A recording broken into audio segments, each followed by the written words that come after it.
Okay.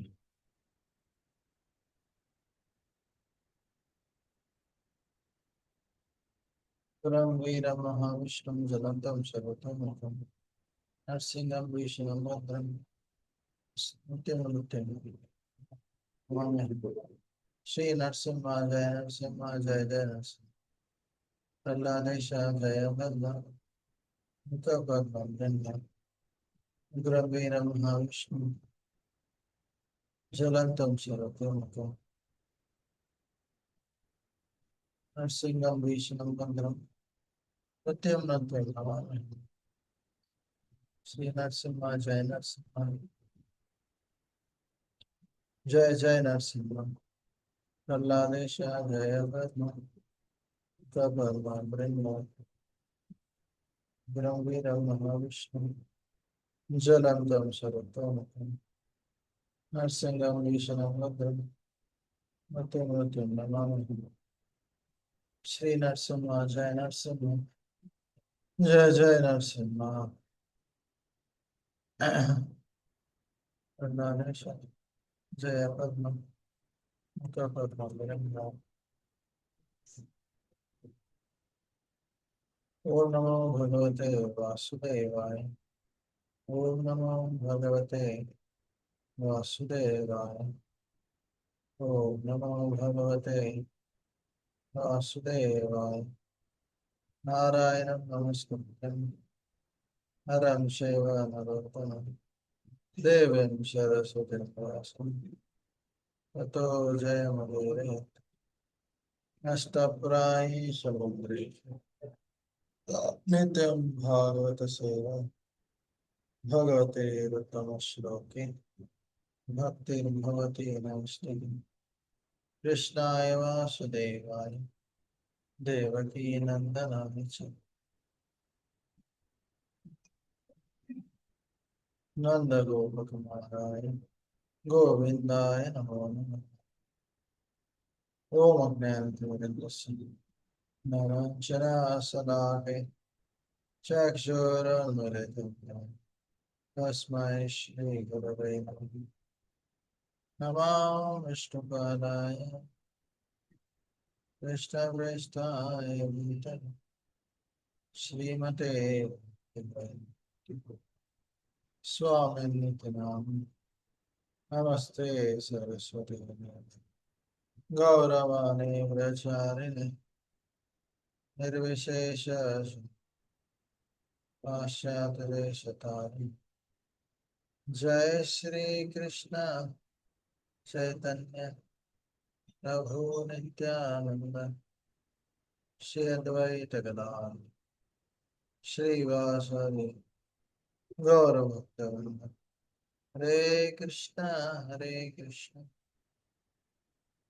Krishna Krishna Hare Hare Hare Ram Ram Ram Hare Hare Hare Krishna so ఈరోజు నరసింహ చతుర్దశి సందర్భంగా మనము నరసింహ భగవానుడి లీలలు చర్చించుకున్నాం. సో ఈరోజు పొద్దున మనము ఎలా ప్రహ్లాద్ మహారాజు నరసింహస్వామి వీరి ఇద్దరి గురించి మనం హిరణ్యకశిపు మరియు ప్రహ్లాద్ వీరిద్దరి యొక్క గుణాల గురించి చర్చించుకున్నాము. తర్వాత ఎలా హిరణ్యకశిపుడు అతను తపస్సు చేశాడు, ఎలా ఆ తపస్సు వల్ల అతనికి అనంతమైన శక్తి దొరికింది. తర్వాత ఎలా ప్రహ్లాద్ మహారాజుని హిరణ్యకశిపు షండామార్కుని యొక్క గురుకులానికి పంపించారు. ఇవన్నీ చర్చించుకున్నాం. హిరణ్యకశిపుడు ఎలా తన ప్రహ్లాదుని అడిగినప్పుడు ఏం నేర్చుకున్నామని, అప్పుడు ప్రహ్లాదుడు ఎలా హిరణ్యకశిపుడికి హితబోధ చేశారు. అతనిలో మార్పు తేవడానికి ప్రయత్నం చేశాడు, కానీ హిరణ్యకశిపుడు ఎంతో కోపాన్ని చూపించడం. మళ్ళీ గురుకులంలో అతన్ని మార్పు తెప్పించడానికి ప్రయత్నం చేశారు. కానీ ఆఖరికి హిరణ్యకశిపుడు యాక్చువల్గా హిరణ్యకశిపుడు ఎంత ప్రయత్నం చేసినా ప్రహ్లాదుడు మారలేదు. ప్రహ్లాదుడే హిరణ్యకశిపుని ఈ భగవంతుడి యొక్క సేవ చేయమని కోరుకోవడం జరిగింది. సో ఈ విధంగా మనం చర్చించుకున్నాం. హిరణ్యకశిపుడు కోపంతో ప్రహ్లాదుని అనేక విధాలుగా చంపడానికి ప్రయత్నం చేశాను. ప్రహ్లాదుడు భగవంతుడి యొక్క శరణు తీసుకొని కష్టాల నుంచి బయటపడడం జరిగింది. సో ఇవన్నీ మనం ఇప్పటి వరకు చర్చించుకున్నాం. సో ఆఖరికి ఈ ప్రహ్లాదుని తనే స్వయంగా చంపాలని హిరణ్యకశిపుడు నిర్ణయించుకుంటాడు. ఎందుకంటే ఎవరు కూడా ఎంత ప్రయత్నం చేసినా కూడా తను చంపలేకపోయారు. సో సరే, ఇప్పుడు నేను చూస్తాను ఎలా భగవంతుడు వచ్చి నేను ఎలా కాపాడుతాడో చూద్దాం అని తనే స్వయంగా ఖడ్గం తీసుకొని చంపుదామని నిర్ణయించుకున్నాం. అలానే మీరు ఒకవేళ భగవంతుడు అన్ని చోట్ల ఉన్నాడు అంటే మరి ఈ స్తంభంలో కూడా ఉన్నాడా అని అతను అడిగినప్పుడు ఉన్నాడు అని చెప్తే అప్పుడు నరసింహస్వామి అక్కడ ఉన్న అన్ని స్తంభాలను అవతారం తీసుకుంటాడు. సో హిరణ్యకశిపుడు ఒక స్తంభాన్ని గట్టిగా గుద్దినప్పుడు నరసింహస్వామి ఆ స్తంభం నుంచి ప్రకటమై యుద్ధం చేయడం జరుగుతుంది. సో నరసింహస్వామి ముఖ్యంగా ప్రహ్లాదుడు చెప్పాడు కదా, అన్ని చోట్ల ఎక్కడైనా భగవంతుడు ఉన్నాడు అది నిరూపించడానికి. మరియు నారదముని కూడా అంటారు కయాదుతో, మీ కొడుకుని తప్పకుండా భగవంతుడు కాపాడుతాడు. ఆయన మాట నిలబెట్టడానికి భగవంతుడు అవతరిస్తాడు. సో భగవంతుడు చాలా అంటే స్పెషల్ రూపం. ఎందుకంటే ఇలాంటి రూపం సాధారణంగా ఎవరు చూడరు. నరసింహం అంటే సింహం యొక్క తల, మనిషి యొక్క తల కింది భాగం శరీరం. సో ఈ రెండు కలిపి ఉన్న శరీరం. సో సాధారణంగా ఇలాంటి శరీరము ఎవరికి ఉండదు. సో భగవంతుడు ఇలా ఎందుకు వచ్చాడు అంటే ముఖ్యంగా ప్రహ్లాదుడు కోరుకోవడం, దేవతలందరూ కోరుకోవడం, దానివల్లే వచ్చారు. కరెక్ట్. లేకుంటే భగవంతుడు ఎందుకు వస్తాడు రాడు. సో అప్పుడు ఆ హిరణ్యకశిపుడు ఏదైతే కోరుకున్నాడో అన్నీ కూడా కోరుకున్నటువంటి అన్ని విషయాల్ని నెరవేర్చడం జరిగింది. అంటే ఏంటి, తను కోరుకున్నది ఏంటి?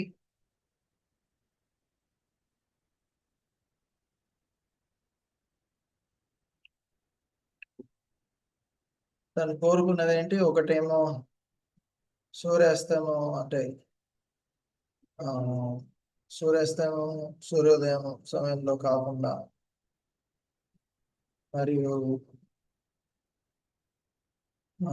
పగలు రాత్రి కాకుండా ఏ ఆయుధం చేత చనిపోకూడదు, ఇంకా ఇంటి లోపల ఇంటి బయట చనిపోకూడదు ఇలా.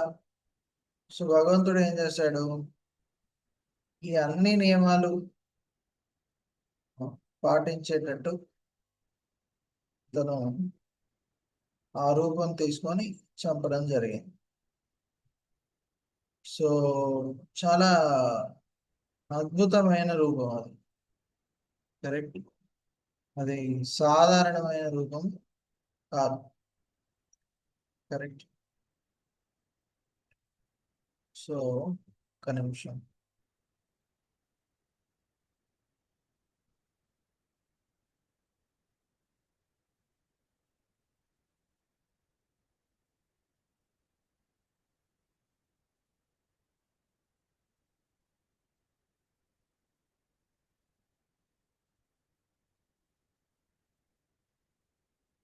ఒక నిమిషం. యా. సో ఇలాంటి ఆ, రూపాన్ని యాక్చువల్గా ఉగ్ర నరసింహ రూపం, అది కూడా సాధారణమైన రూపం కూడా కాదు, ఉగ్ర రూపం. సో ఇలాంటి ఉగ్ర రూపాన్ని యాక్చువల్గా ఎవరు చూడలేదు ఇంతవరకు. సో అక్కడ ఉన్న దేవతలు అందరు కూడా చాలా యాక్చువల్గా భయపడతారు. ఏంటి, ఇలాంటి రూపము మేము ఎప్పుడు చూడలేదు, ఏంటి విన్నత, ఏంటి స్పెషల్ రూపం ఏంటి, మేము ఎప్పుడు చూడలేదు అని. సో ఒక నిమిషం. సో వాళ్ళు ఎప్పుడు చూడలేదు కాబట్టి ఆ, అక్కడ బ్రహ్మాజీ, నరసింహ అది మరియు ఇంద్రుడు వీళ్ళందరూ ఉన్నారు యాక్చువల్లీ. సో వీళ్ళందరూ కూడా భయపడ్డారు, మేము ఎలా, మేము కష్టము, ఇలాంటి రూపాన్ని ఎప్పుడు చూడలేదు కాబట్టి మేము ఆయనని సర్ది చెప్పడం కష్టము అని చెప్తారు. మీరే దయచేసి ప్రహ్లాదుని కోరుకుంటారు, మీరే ఏదో ఒక విధంగా సహాయం చేయండి. సో ప్రహ్లాదుడు,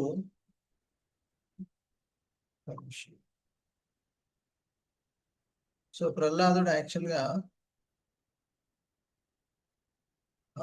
సరే అందరు దేవతలు కోరుకుంటున్నారు కాబట్టి సరే అని చెప్పేసి ప్రహ్లాదుడు వెళ్తాడు. సో ఇప్పుడు అక్కడ ఉగ్ర రూపం అంటే చాలా సాధారణమైన రూపం కాదు, ఎంతో కోపంతో ఉన్న రూపం. సింహ సింహము ముఖం, కళ్ళ రూపం. సో అలాంటి రూపము ఎవరికైనా భయం వేస్తుంది. సో మరి అలాంటి రూపము ప్రహ్లాదుడు చూశాడు, కానీ తనకి ఏం భయం లేదు. ఎందుకు భయం లేదు, ఎందుకు అంటే అతను భగవంతుడు విష్ణువే ఈ రూపంలో నన్ను కాపాడడానికి వచ్చాడు అని అతనికి విశ్వాసం. ఇది విష్ణు రూపమే, కేవలం నా కోసం నన్ను రక్షించడానికి వచ్చాడు, కృప ఇవ్వడానికి వచ్చాడు అని గ్రహించిన ప్రహ్లాదు ఏం భయం లేకుండా వెళ్ళాడు. సో ఒకసారి ఆలోచించండి, అంత కోపం మీద ఉన్న నరసింహస్వామి దగ్గరికి ఎవరైనా వెళ్తారా? సాధారణంగా ఎవరు వెళ్ళరు, భయపడతారు. ఎందుకు అనవసరంగా వెళ్ళడం. సో అలా వెళ్ళిన ఈ వెళ్ళినప్పుడు యాక్చువల్లీ ఏం జరుగుతుందంటే ఈ భగవంతుడు నరసింహస్వామి తన కరకమలాన్ని నా ఈ ప్రహ్లాదుడి మీద తల మీద పెడతారు. ప్రహ్లాదుడి తల మీద పెట్టి దీవించడం జరుగుతుంది. సో భగవంతుడి కరకమలము తల మీద పెడితే మనలో ఉన్న అశుద్ధత, భౌతిక కోరికలు అన్నీ కూడా తొలగిపోతాయి. సో భగవంతుడు ఎంతో దయతో ఈ ఏర్పాటు చేయడం జరిగింది. సో ప్రహ్లాదుడు అన్ని భౌతిక కోరికలు తొలగిపోయాక అతను భగవంతుడికి ప్రార్థన చేయడం మొదలుపెట్టాడు. యాక్చువల్గా ప్రహ్లాదుకి ఏ రకమైన భౌతిక కోరికలు అంటే లేవు. అతను ఆల్రెడీ శుద్ధ భక్తుడే. కాకపోతే కొద్దిపాటిగా ఉన్న ఏమైనా అశుద్ధి కూడా తొలగిపోయింది. అయితే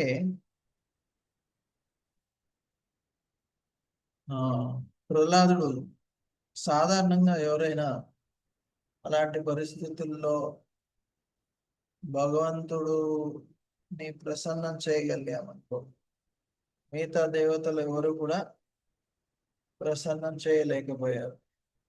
అలాంటిది ఇతను ప్రసన్నం చేశాడు. సో అప్పుడు సాధారణంగా అలాంటి పరిస్థితుల్లో ఏం జరుగుతుంది? సాధారణంగా అలాంటి పరిస్థితుల్లో ఎవరైనా గర్వపడే అవకాశం. ఎందుకు?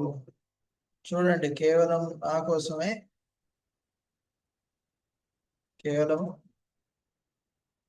కోసమే భగవంతుడు వచ్చాడు, నేను ఎంత గొప్పవాడిని చూడండి అనే గర్వము వచ్చే అవకాశం.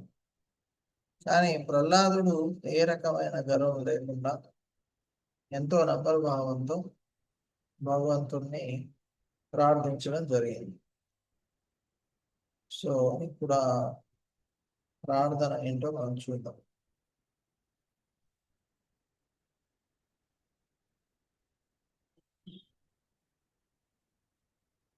శ్రీ ప్రహ్లాదు వాచ బ్రహ్మాదయస్సురగణ మునయోత సిద్ధ సత్వైకతానగతయో వచసం ప్రవాహి నారాదితం పురుగునైరధునాపి పితృ కిం తోష్టుమర్హసి సమే హరిరుగ్రజాతే. ఇక్కడ ఏం చెప్తున్నారు ప్రహ్లాద్ మహారాజు నరసింహస్వామికి?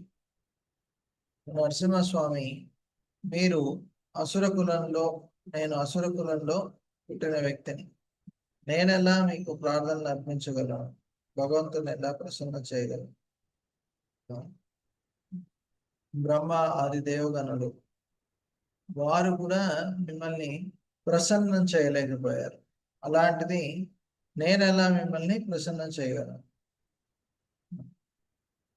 సో నేను తమో గుణంలో ఉన్న వ్యక్తిని, దేవతలు సత్వగుణంలో ఉన్న వ్యక్తులు కూడా మిమ్మల్ని ప్రసన్నం చేయలేకపోయారు. అలాంటిది నేను మిమ్మల్ని ఎలా ప్రసన్నం చేయగలుగుతాను? నాకు ఏ రకమైన అర్హత లేదు స్వామి, దయచేసి నాకు ఏ అర్హత లేదు.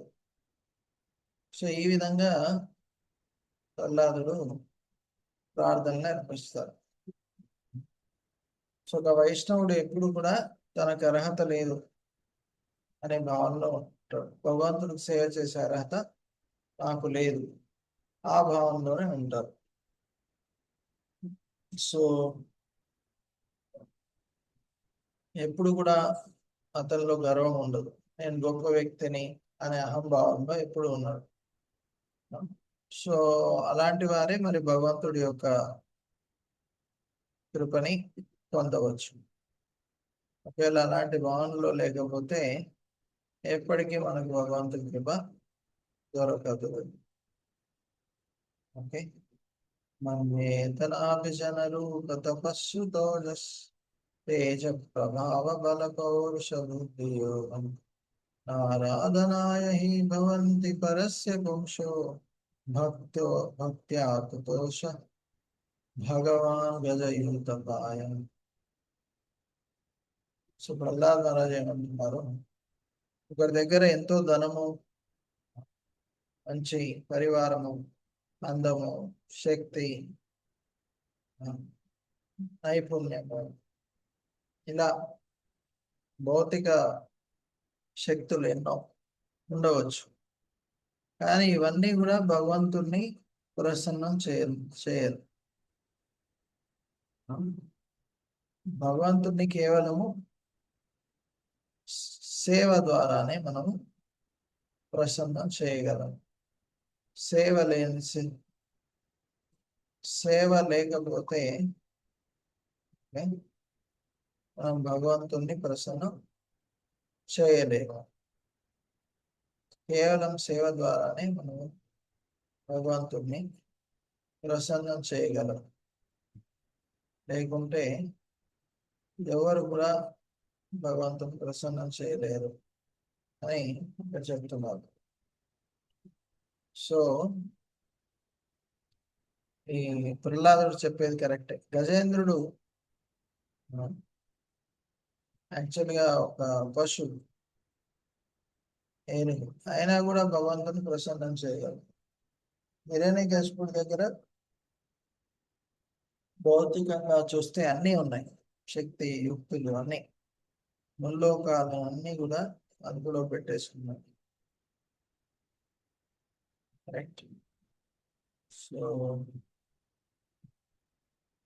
కానీ భగవంతుని ఎప్పుడు ప్రసన్నం చేసుకోలేకపోయాడు.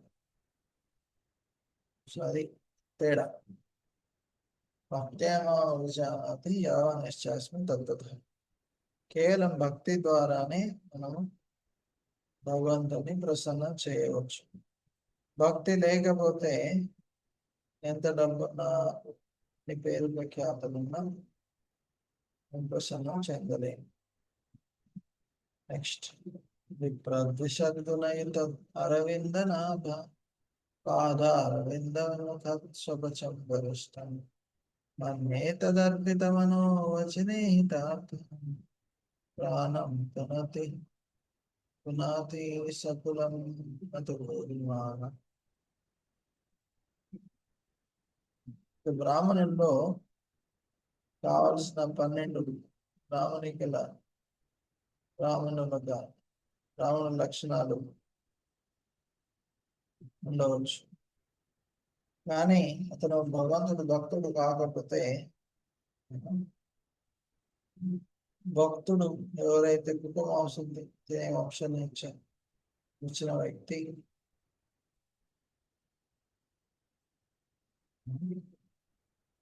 అతనే ఇతని కంటే ఉత్తమం. అతని కాయ మనస వాచ భావంతో శివరుని.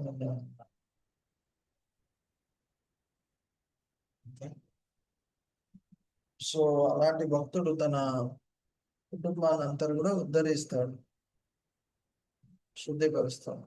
కానీ అదే తను ఏ విధంగా సహాయం చేయలేము. సో యాక్చువల్గా చతుర్విజామంటే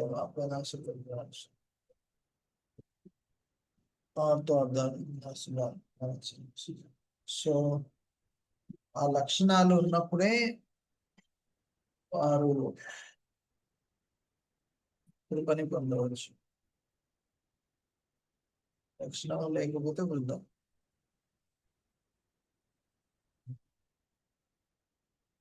సో కేవలం పుట్టుకతోనే ఎవరు బ్రాహ్మణులు, శత్రువులు, వైశ్యులు కాదు. వాళ్ళలో ఆ లక్షణాలు కూడా ఉండాలి.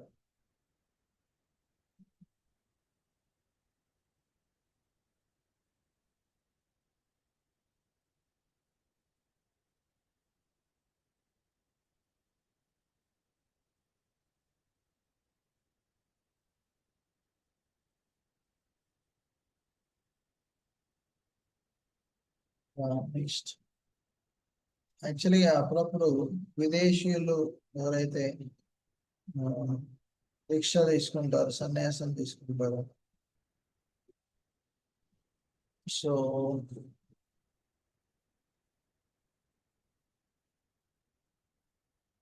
ఒక నిమిషం.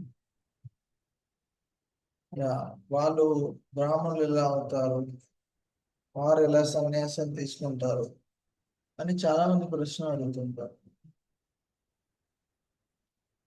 ఓకే. సో ఒక డాక్టర్ కుటుంబంలో పుడితే ఆటోమేటిక్ గా డాక్టర్ కారు కదా, కష్టపడాలి. అలా నైవాత్మన ప్రభు అయం నిజ లాభ పూర్ణం మౌనం శలాభ అవిదూషకరుణో వినయతి యద్యక్షణో భగవతు తదీతమానం చ తచ్చాత్మనే ప్రతి ముఖస్య యథోముఖస్య.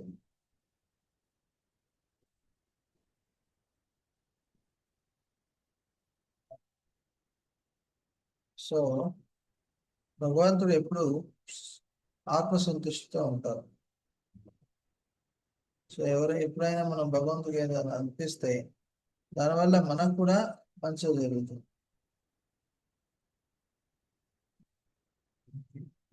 ఉదాహరణకి మనం ముఖాన్ని చక్కగా ఉంటారు,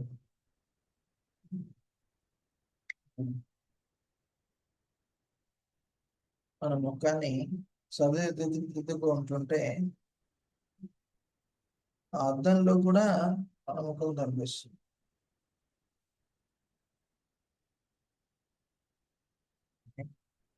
సో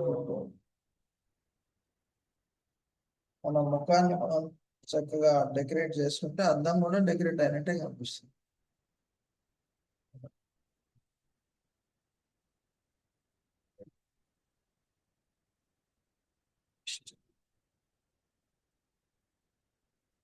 తస్మాదః విగతోచ ఈశ్వరస్య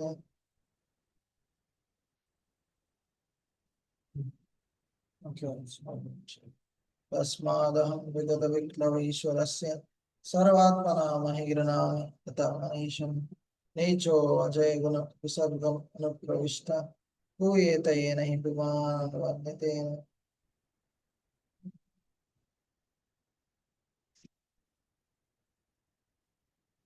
సో నేను దాన కులంలో పుట్టినా కూడా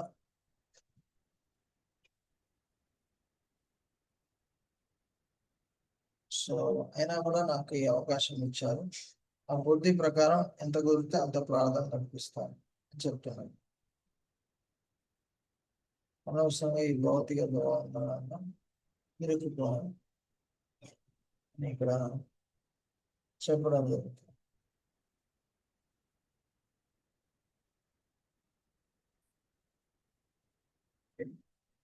సో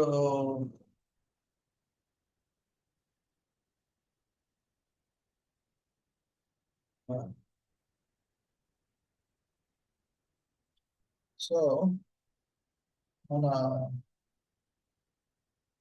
భక్తి భావంతో భగవంతుడిని మనం చేరుకోవాలి.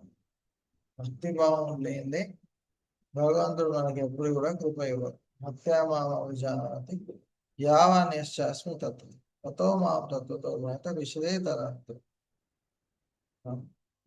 భక్త్యామాం అభిజానాతి, కేవలం భక్తి భావంతోనే మనం భగవంతుడిని చేరుకోగలుగుతాం.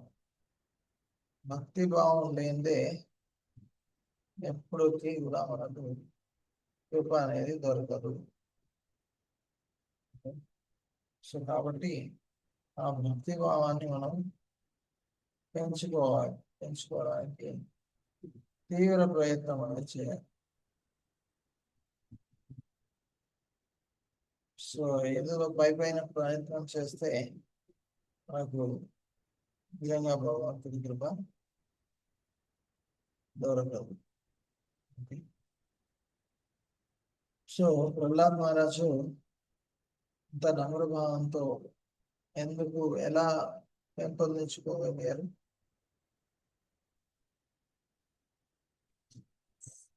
ఎందుకు అంటే అతను భక్తుడు కాబట్టి, కడుపులో ఆయనకు అమ్మ కడుపులో ఉన్నప్పటి నుంచి అతను ఆ, చేయడం జరిగింది.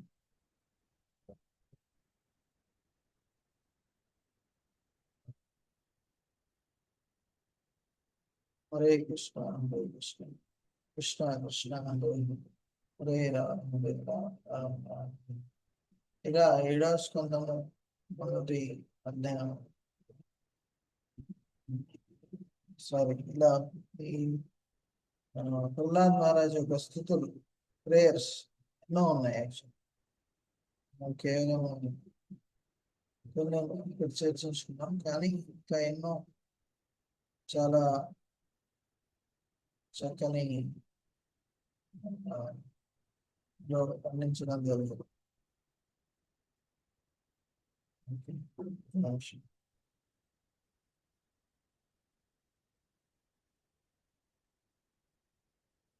సో మనము నరసింహస్వామికి ఏమని ప్రార్థన చేయాలి? నరసింహస్వామి నా హృదయంలో ఎన్నో జన్మల నుంచి భౌతిక కోరికలు ఉన్నాయి, కాముడు ద్వేషం, ఇవన్నీ దయచేసి తొలగించండి.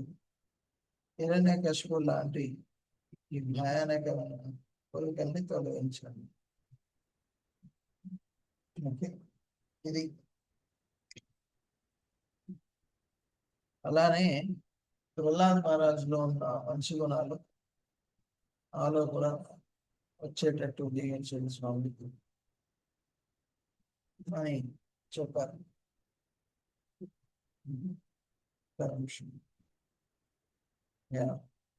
సో ఈ విధంగా ఎప్పుడైతే మనం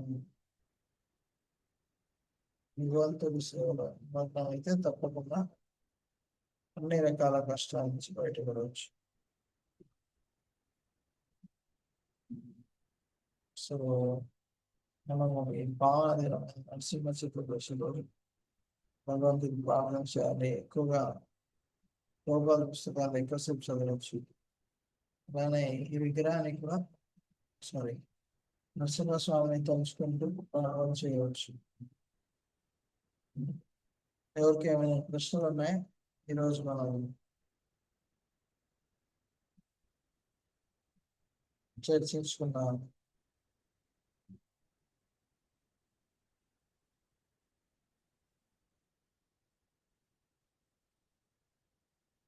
శారద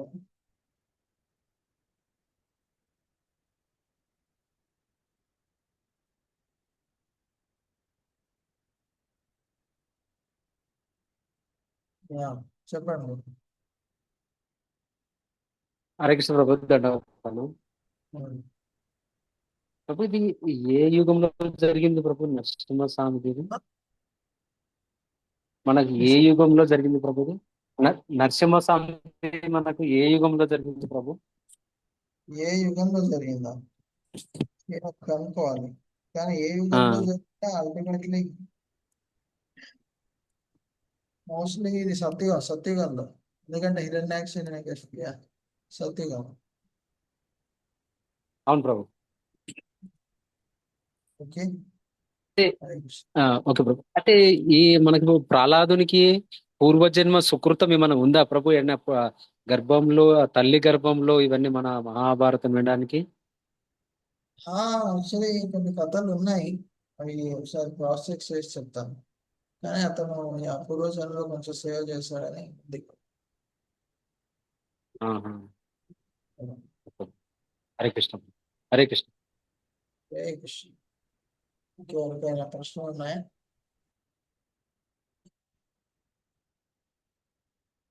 సరే, ఇక్కడితో ముగిద్దాము.